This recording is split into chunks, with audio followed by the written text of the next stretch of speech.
Hello, today I'm going to be talking about the difference between full frame cameras and APS-C sensor cameras. So let's dive into it. Full frame cameras will give you a higher dynamic range than APS-C cameras. So what that means is that you'll get more quality and more detail in the highlights and the shadows than you will with an APS-C camera. And that will then help you reduce the noise. So with an APS-C camera, the more you bump up the ISO, the noisier and the grainier the image will become. But with a full frame camera, you are allowed to bump the ISO up and it won't become that noisy until you really start pushing it. So what is a full frame and an APS-C camera? A full frame camera is this here. This is a nice wide full frame camera. And then this is a crop sensor. So what that means is this is about a 35mm equivalent, and this is just it cropped down. So the sensor is this big, and then on the APS-C it's a little smaller. That's all that it means. This will then have effect on the body size of the camera. So I've got the Lumix S5 here, and this is one of the smallest full frame cameras on the market, but it still has a massive sensor in it and it's still a big camera.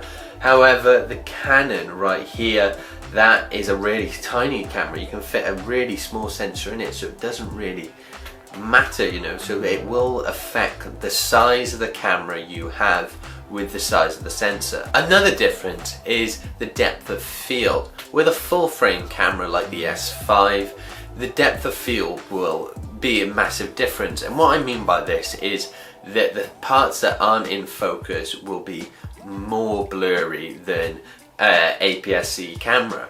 So this would mean that the edges are normally a lot blurrier than an APS-C camera, and this will help you give like a cinematic look to it, and it will help you really focus in on your subject or what you're trying to do.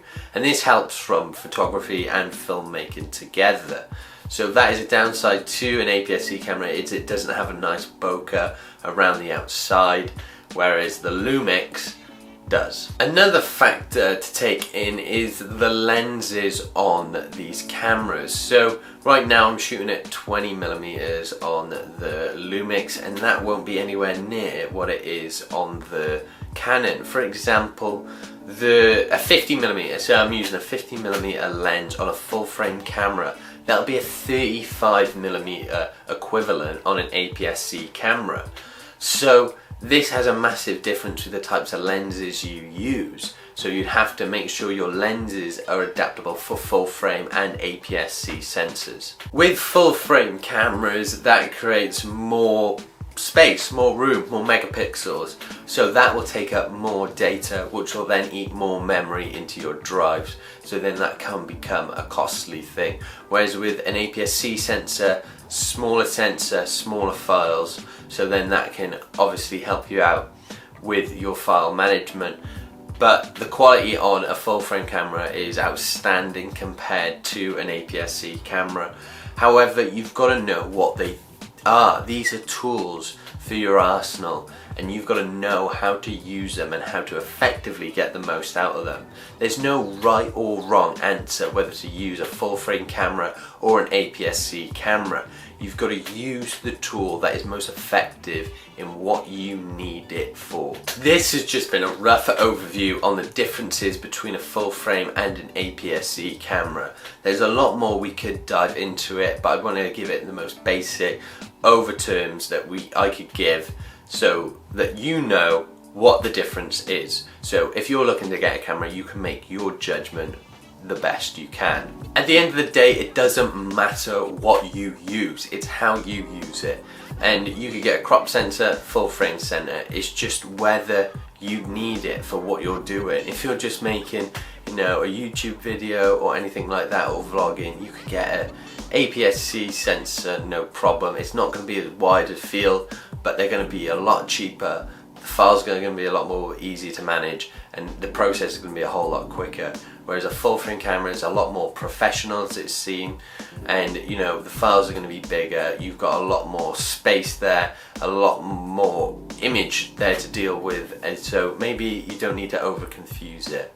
And what I'd say is if you don't know which one to go for, just use your phone. Everybody has phones these days. Just use your phone, because the image quality on phones, even though they're on tiny little sensors, are still very good. If you have any questions about full frame cameras or APS-C sensor cameras, let me know in the comments below. I'd really like to know your thoughts, or if you have any questions, I'll get to answer them if I can, to the best of my ability and knowledge, that is, anyway. But yeah, I hope you like this video. This is only a short one to quickly sum up the differences between these two cameras, you know, why they do different jobs, why the sensor is what it is, and how you can effectively use that if you need it, that is. So if you like this content, don't forget to hit that thumbs up button, it'd be really appreciated. And if you want to see more content like this, don't forget to subscribe. But I'll see you on the next one.